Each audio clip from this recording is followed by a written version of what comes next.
Well, happy, beautiful, amazing day. Dr. Bob Rakowski here with an amazing guest, Dr. Atousa Mahdavi. We're going to have a brilliant conversation. She's a best-selling author. She's a clinician. She's a professor. She practices what she preaches, living healthy, sharing health. Dr. Mahdavi, welcome on this beautiful day. How are you? Thank you so much for having me. It's a pleasure to be here. I'm doing all right. Thank you so much for asking. Well, I like to say you're better than all right, but sometimes when we practice like we practice, we can start a little controversy, or be in the middle of a controversy, even though we're standing on really solid principles. Let's talk about this concept of a paradigm. Stephen Covey made the statement years ago. He said, if you want small changes, change your behavior. If you want massive improvements, change your paradigm. So, do we need a paradigm shift in healthcare today?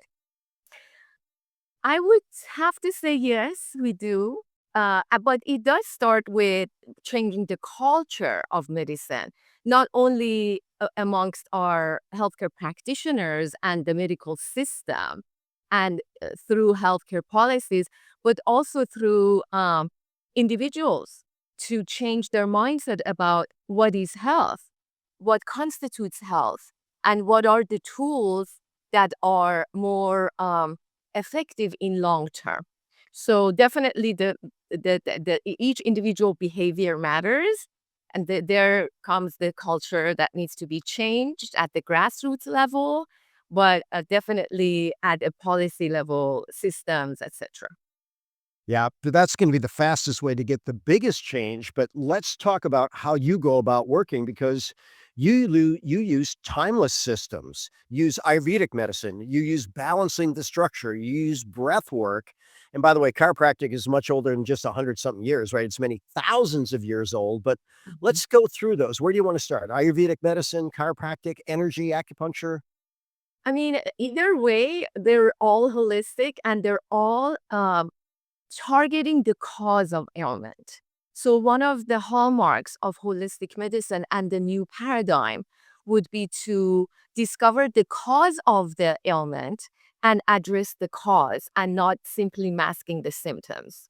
So, whether we talk about chiropractic, that basically says that you have the innate system that is in connection with the universal intelligence, that the body knows how to heal itself when you give it the appropriate nutrition, environment, neural alignment, etc.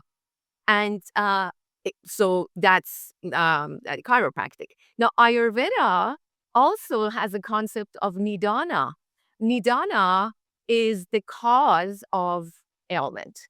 And so, again, we try to discover the cause and alleviate the cause. Where are these causes? Well, generally speaking, it's in someone's um, daily routines, lifestyle, diet, nutrition, and environment. So basically, toxicity in the environment. Whatever is in your environment, including your home environment, office environment, in the air, in the soil, in water, um, the furniture, the forever chemicals, etc. So when we say environment, we're talking about the toxicity that is introduced to our internal system through the external environment.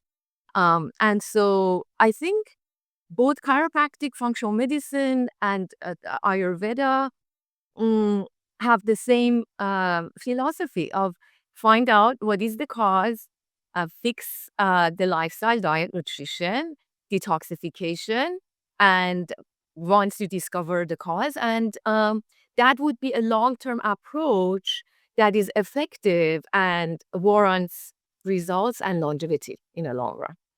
Yeah, I'm laughing at a joke I heard on a podcast the other week. Sometimes people think that they're being holistic in their healthcare when they bring the whole list of doctors they're seeing. I Yeah, but I want to share a case and get your input on it, and I can share what I said because you and I speak the same language. So I have a patient. He's been a patient for over 30 years. Moved away for a period of time. I hadn't seen him in a decade. And when I saw him last time I saw him, he was in good shape, fit, healthy, good diet, exercise routine, etc. All of a sudden, he comes in, he's about 25 pounds over fat. He has no energy. He hurts everywhere. And I looked at him, I said, "What in the world is going on?" He says, I just wasn't feeling very good. I went to the doctor. They told me I'm diabetic. I have high cholesterol. I have high blood pressure. And, they put him on 3 different meds for that. And I said, "Well, how did that happen?" He says, "Well, I stopped exercising. I stopped eating right. Next thing you know, I'm drinking too much beer, eating too much pizza." So I looked at him, I said, "What do you think the answer is?" You know?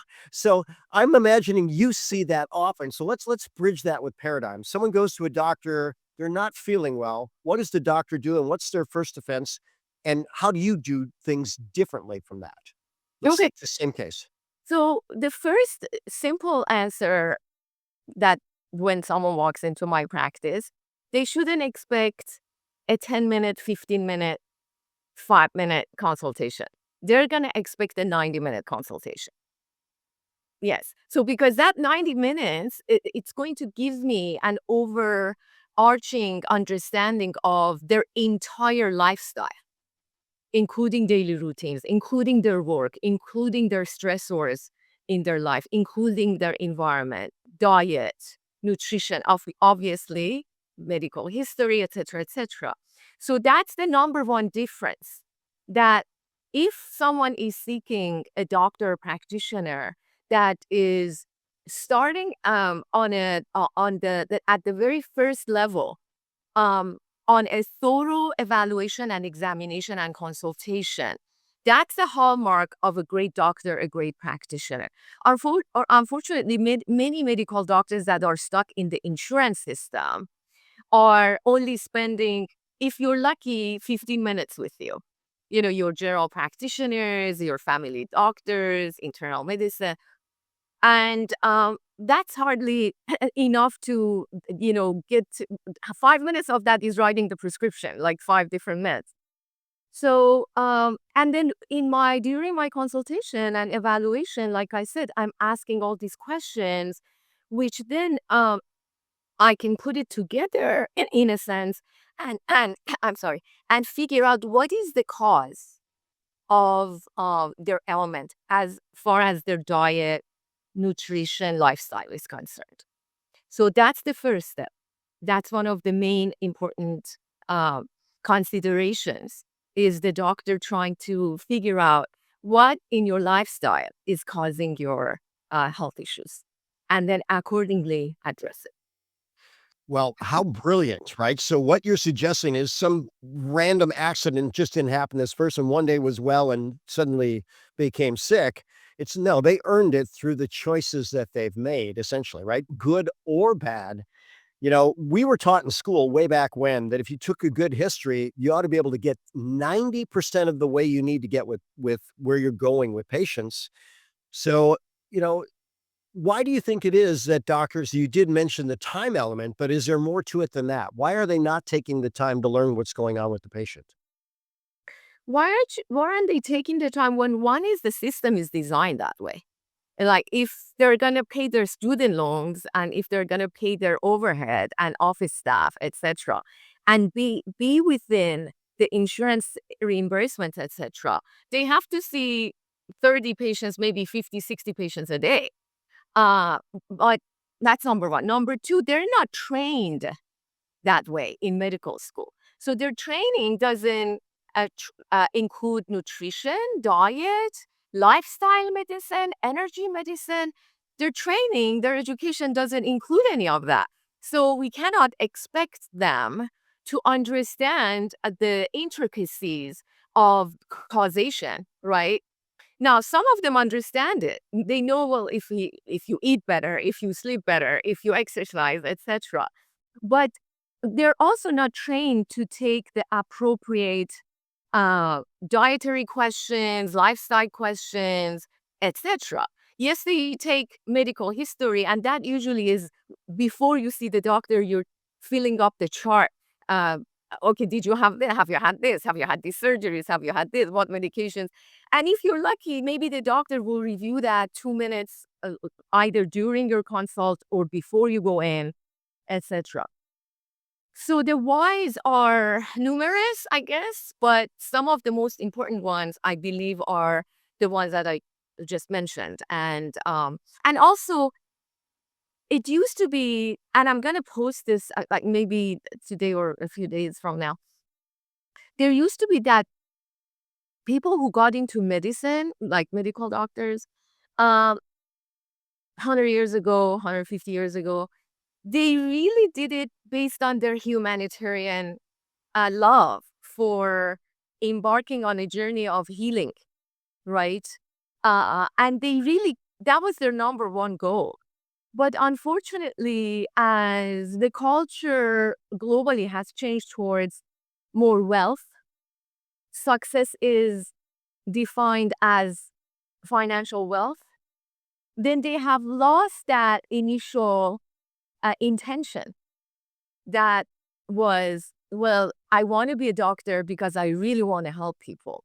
But then with the student loans, with the cost of living, lifestyle, and the lust for wealth, and not that having wealth is wrong, but the approach, once health and medicine becomes a financially driven system, it takes away from the noble intentions. And I think we've lost that in medicine. There are still doctors that care, but they're stuck in this system. So the things that you talked about, diet, exercise, stress management, lifestyle, energy, I think if we asked 1,000 doctors how many chronic cases patients can get better without addressing those, I'm just going to ask your opinion. Do you think any doctor would say, oh, they can all get better without addressing that? Or do they realize no one gets better until they address that? Correct. Correct. Honestly, um, I don't have much faith in the understanding of the medical doctors. That they do believe that they're helping with chronic ailments, right? We saw that the insistence of during 2020 and 2021 and onwards with certain insistence of the mandates, and most doctors were pushing on their patients, etc. It's because it stems from their belief that they're actually helping even chronic ailments, and therefore any intervention that comes from the above they have to implement, and they have to stay in that box. So I don't believe that a large number of them are going to say, yeah, we don't have answers for chronic ailments. Some of them are coming around since 2020 for the most part, and understand that they don't have solutions for chronic ailments. Acute, yes, I respect medicine for its place for treating acute injuries, trauma, acute infections, bacterial especially, parasitic especially. Um, Emergency medicine, I totally respect that. Certain surgeries are life-changing, saving lives. I totally respect that. But when it comes to chronic ailments, conventional medicine has failed. And that's, I think, not only something that I say, but I think the evidence is out there. Um, we've, you know, throughout the past few decades, we've had increasing rates, incidence, and prevalence of chronic ailments, even though we say and they say that there are advancements in the field of the medicine, the new technologies, the new interventions, but still the charts don't support that. We have an increasing number of chronic ailments, even amongst children. So Yeah, I think that's the scariest thing about what's going on out there. So since we went back to the 2020 pandemic, everything went on with that. What was your top lesson from that period of time? What do you think you learned as a practitioner, maybe about yourself, your patients, and your colleagues? What did you learn? I pretty much already had lost faith in the conventional medical system. I had already lost that. That's being a chiropractor for 30 years. But suddenly I realized that perhaps we're reaching a critical mass of people, individuals, even doctors realizing that the system is not working. So it was hope, but also a sense of urgency and a sense of clarity and certainty that the system is not designed to heal. The system is designed to hurt. The system. I'm not talking about individual doctors, etc., etc., because commercial medicine has been captured by special interests, corporations, big pharma, etc. And so I guess the level of my certainty and clarity just went up to a completely a different level. But then it brought me in contact and connection with few medical doctors that were in the know, and they started speaking up and they started putting out the science. And I really started having reverence for those medical doctors that actually still abide by their Hippocratic oath and are actually honest and scientific based and are in the forefront of bringing this awakening into after 2020. And then gradually I noticed that the critical mass of people is reaching a level that now they're respecting holistic health, alternative medicine doctors a lot more. They're coming to us a lot more frequently. And I believe that is what I started resonating with, this paradigm shift. Paradigms shift when there is a critical mass of awareness asking for a change. And I think we are there. Now, whether or not we can combat or we can overcome the obstacles, the resistance from the system, I'm sure in the long run, yes. In the short run, it's going to be challenging. Casey Means wrote the book Good Energy, and I was listening to her on a podcast. And she basically said she's convinced now that in the system, as you describe it, doctors are paid to keep people sick.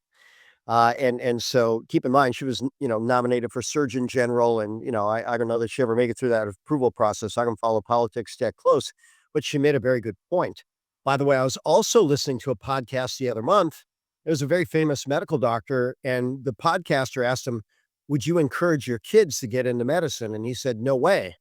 And the doctor said, "Why not?" He says, "Well, AI is replacing medicine, but maybe the type of medicine they're doing, but there's no way that AI can replace chiropractic, acupuncture, Ayurvedic medicine." So speak to that. Speak to the infinite intelligence of those arts and how it takes a human to apply them.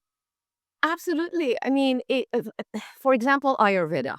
Ayurveda is such a vast knowledge of the human system in harmony with the laws of nature that even once someone stops, like meaning their education stops in the department of Ayurveda or in the field of Ayurveda, their knowledge continuously expands based on new understandings, based on numerous herbs and combination of herbs that can impact health, etc. And it was a science that was passed from a teacher to a student. It was one-on-one. It was hands-on. You had to, shadow your teacher for years and years. It was an honorary system. It wasn't so pretty much and also a lot of it is hands-on. Like for example, you have to take the pulse. Taking the pulse in Ayurveda is such an intrinsic um and delicate uh approach. It takes years to become masterful at it. How could AI take Ayurvedic pulse or acupuncture pulse? How could AI do the chiropractic adjustments etc.? Can AI do consultations? Can AI give you answers about nutrition? Yes, but nothing replaces the human intelligence and the human soul. And perhaps it can replace the medical system and the medical doctors. Can we say that some of them look like they don't have a soul? So therefore they can be replaced with AI? I mean, what is a soul?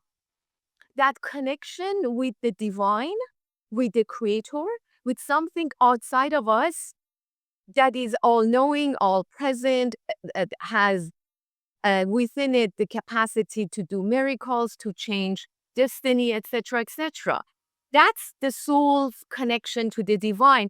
If something blocks that connection, you could say that individual has lost the capacity to have the understanding or the discernment of what is human, and their, human heart, compassion, love, putting your patient's well-being above all other motives, etc. In that sense, can we say, well, someone like that is lost those connections can be replaced with AI, but no matter, even when they weren't replaced with AI, they weren't doing you any good as far as chronic health is concerned.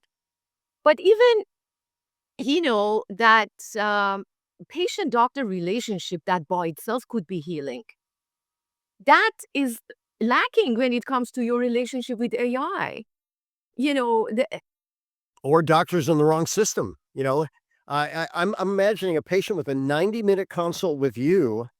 They might have an oncologist. They might be treated for metastatic cancer. They might have seen this oncologist 20 times, yeah. but I doubt it's been 90 minutes total. And that's what you're doing on the very first visit. And this person's fighting for their life. So, how wonderful that you're doing that. I'm going to take one moment and go to our sponsor real quick. And I want to go back to this ancient wisdom. So, brought to you by bettercoffeeshop.com, the world's cleanest reishi infused coffee. 94% of coffee, 94% have herbicides, insecticides, fungicides, molds, mycotoxins, heavy metals, microplastics, or multiples of the above. BetterCoffeeShop.com. Our coffee doesn't have it. It's reishi infused, certified organic, world's best organic coffee. So I like what you said about really, God working through our soul, divine intelligence, working through a human being and the part of us that's not human in a way to make every other human better. You certainly can't achieve that through AI. And I even think a system that gets the human out of it misses a big element of healing. So, how much and by the way, you've probably seen this many, many times. People go to, the right practitioner for them, they instantly get better. They could go to a similar practitioner, similar art, but it wasn't the right one from them, they don't get better. So how much do you think the doctor-patient interaction is related to the success of the therapy? I feel that it's hugely important and hugely a factor. Um, in fact, in Ayurvedic ancient textbooks, it talks about that. It talks about the Vidya or the Ayurvedic physician's role in that healing connection with the patient. Aside from that, I'm sure you've had this experience that you have a patient walk into your practice and they tell you, as soon as I walked into your office, my pain vanished. Have you had that? I've had that experience. Yeah, of I've course. had that experience. Even as recently as a patient that saw me on a telemedicine at the university telemedicine. And years of chronic neck pain with limited range of motion. Of course, I gave some therapeutic exercise recommendations, some yoga therapy recommendations, some herbs and supplements, and even the chiropractic cervical pump home device, etc. So they went ahead to order all of that. But they, right after the consultation, when they were waiting for the orders to arrive so they can start doing those, the pain was gone. This is as recent as a couple of months ago. So, and I'm not saying it's because of an individual healing ability or what. I feel like as true healers, we are a channel. The healing is with the patient. But when you channel certain um, love and understanding that miracles are possible, when you're connected with the source, to whatever you call your source, etc., that can be transmitted.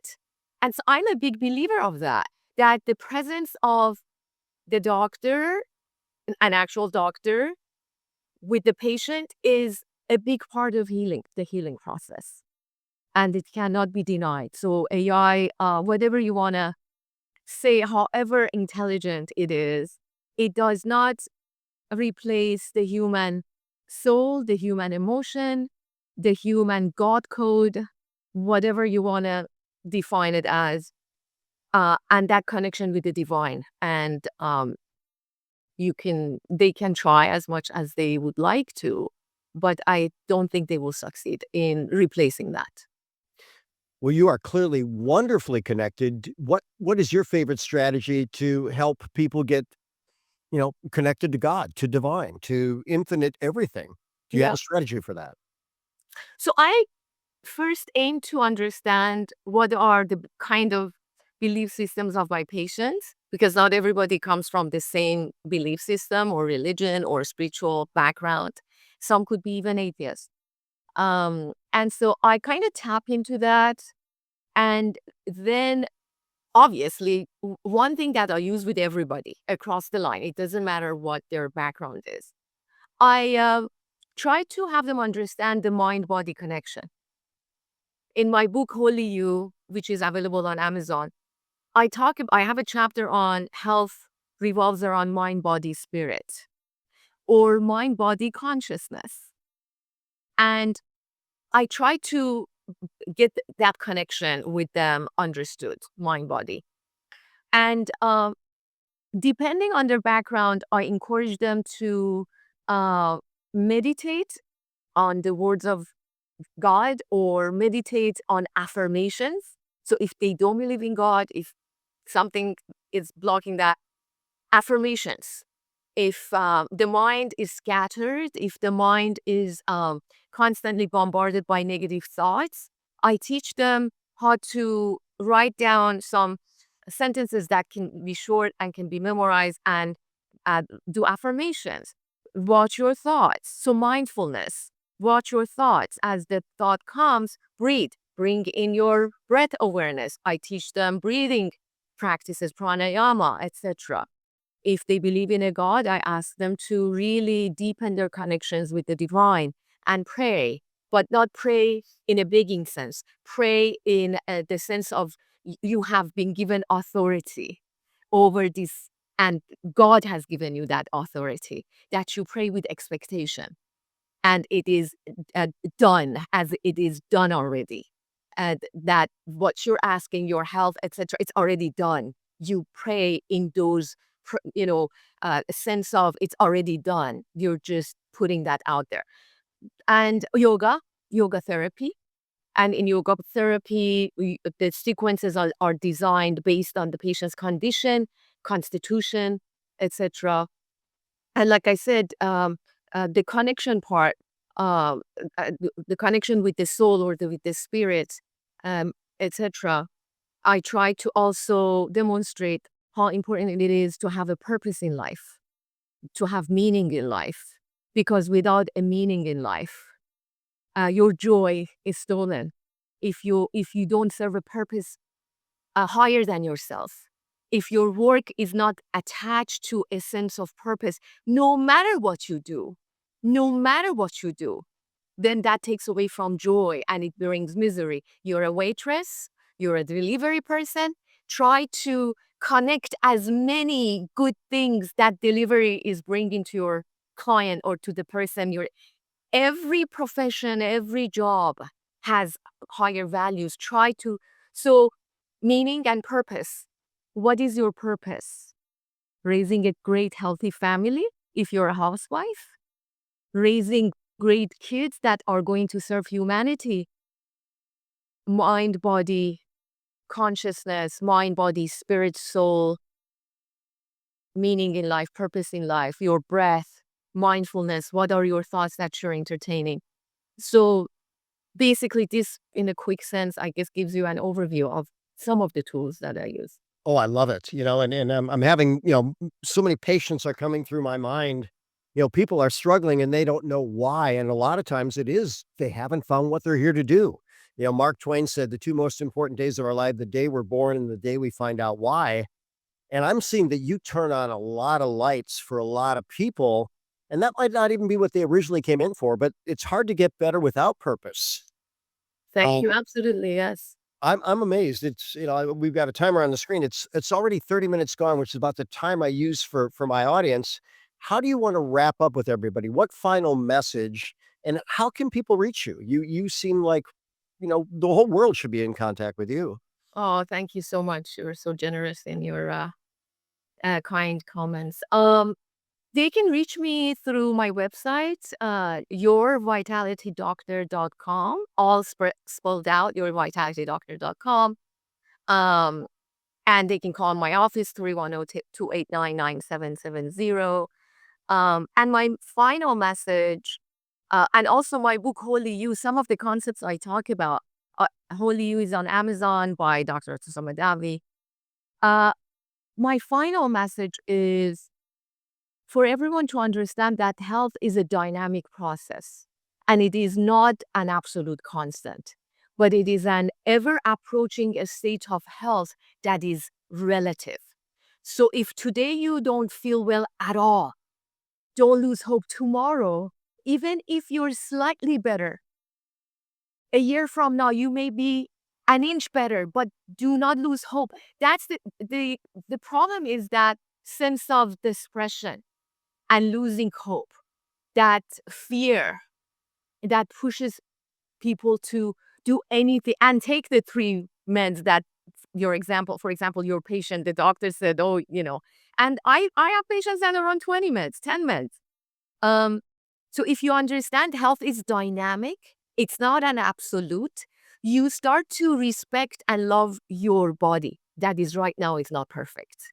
But you know that perfection perhaps is not attained in a short span of time. It's a long term approach. It's a lifetime approach.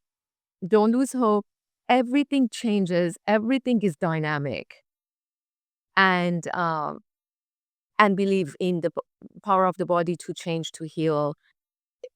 Believe in the miraculous interventions of the divine, and in the doctors like you and I, many of us out there that can help you. Well, I've absolutely enjoyed this time. I can tell that you are helping people in more ways than they ever bargained for when they came to see you. You are all of your things, body, mind, and spirit. I'm going to encourage people to purchase Holy You, read it, apply it, create your best life. Dr. Mahdavi, it's been an absolute joy. Thank you for sharing your wisdom with the world. Thank you so much for having me.